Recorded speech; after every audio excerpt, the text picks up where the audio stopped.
Daniel na cova dos leões.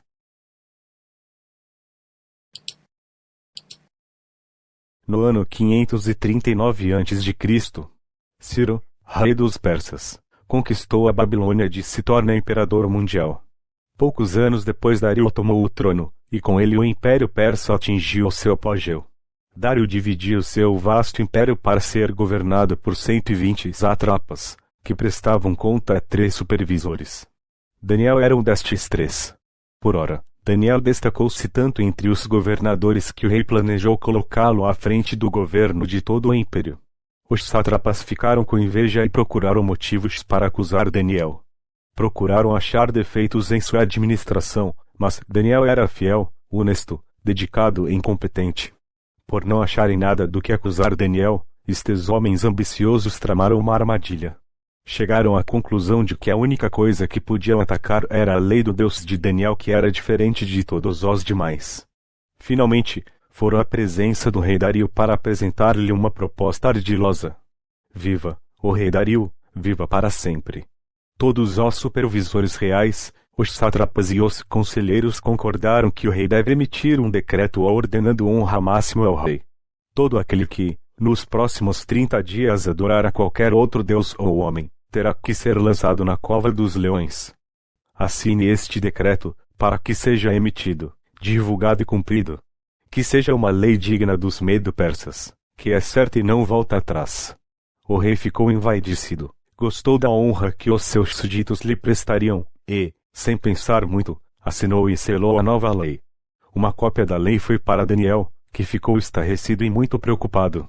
Daniel foi para sua casa em uma janela que apontava na direção de Jerusalém, começou a orar e a chorar em alta voz.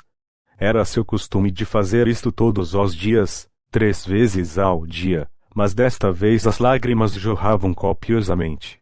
Os sátrapas foram ver se Daniel estava diante da janela, orando ao seu Deus, e foram logo contar a novidade ao rei. Foi aí que o rei caiu em si e percebeu a cilada em que havia caído. Ele queria de todas formas salvar seu servo fiel, mas por tradição medo-persa, não podia voltar atrás. O grande Dário ficou pequeno. Então o rei deu ordens para trazerem Daniel para ser jogado aos leões. O rei olhou nos olhos de Daniel e falou: preciso cumprir a lei. Que o seu Deus, a quem você serve tão fielmente, o livre da morte. Levaram Daniel à cova e em seguida fecharam a entrada com uma grande pedra. Fez-se um silêncio. Sem dizer uma palavra, a comitiva voltou ao palácio. Lá dentro da cova, Daniel foi logo falando: leões, fiquem quietos. Os leões grunhiram um pouco e se recolheram. Estavam famintos, mas se acalmaram. Daniel orava e louvava. De volta ao seu palácio, o rei ficou muito triste. Não conseguiu dormir, nem comer ou beber. Só pensava na maldade que haviam feito ao Daniel. Ainda de madrugada, quando o sol estava para nascer, ele foi correndo à cova dos leões para ver como Daniel estava. De longe ele já gritava: Daniel, meu bom Daniel, o seu Deus conseguiu livrá-lo dos leões? Conseguiu. Daniel respondeu: o rei Dário, viva para sempre. O meu Deus enviou o seu anjo, que fechou a boca dos leões. Louvado seja o Altíssimo. Os leões não me fizeram mal algum, assim como eu também não lhe fiz. O rei muito se alegrou. Mandou logo que tirassem Daniel de lá. Assim que ele saiu, todos quiseram ver o que havia acontecido. Aqui não havia sinal de luta nem ferimentos. Daniel havia confiado em seu Deus. Daniel e viram todos ficaram impressionados, mas o rei não cabia em si de tão contente.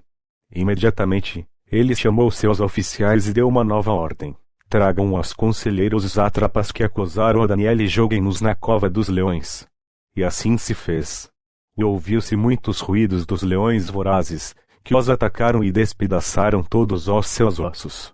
Em seguida, ele chamou seus conselheiros e promulgou uma nova lei, que foi escrita em todas as línguas do seu reino, que em todos os domínios do império, os homens temam o Deus de Daniel, pois ele é o Deus vivo e seu domínio jamais acabará.